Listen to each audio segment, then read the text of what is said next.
Our story begins 20 years ago. Boris Yeltsin was sworn into office. Jay Leno replaced Johnny Carson on The Tonight Show. And cell phones were really, really big. It was August of 1991, and a 20-year-old computer science student named Linus Torvalds sat down at his computer in Helsinki to post what is now one of the most famous entries in computing history. Hello, everybody out there. I'm doing a free operating system, just a hobby, won't be anything big and professional like GNU. It probably will never support anything other than AT hard disks, as that's all I have. Well, word of Linux open source project quickly spread around the globe, and developers from all over contributed their code. Linus named his OS kernel Linux and chose a penguin as its mascot, after a little incident at the zoo. He soon made a very important decision that would shape Linux's future just as much as the technology. He chose the GPL license created by a visionary named Richard Stallman. The Linux kernel, along with the GPL license and other GNU components, revolutionized the computing industry with a few very simple yet very important freedoms. The freedom to use the software for any purpose.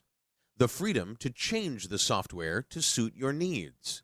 The freedom to share the software with your friends and neighbors. And the freedom to share the changes you make. These radical ideas fueled its spread around the world and, somewhat paradoxically, its rise from a hobbyist experiment to the foundation of a large and thriving commercial ecosystem.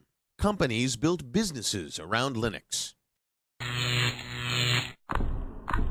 In 1999, Red Hat's stock tripled as it became the first Linux company to go public. That same year, IBM spent $1 billion to improve and advertise Linux. Does he have a name?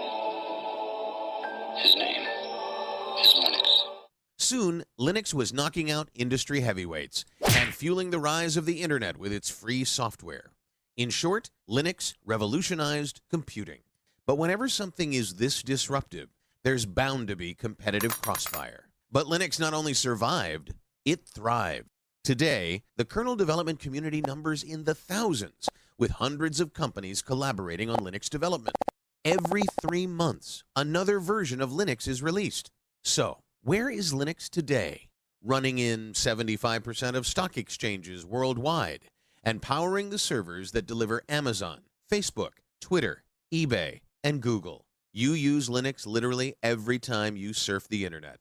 It's in your phone, in your TV, running 95% of supercomputers, and in many of the devices you use every day. Linux is everywhere. And the Helsinki-based programmer who started it all? He orchestrates this worldwide army of developers from his home office in Portland, Oregon, as a fellow at the Linux Foundation.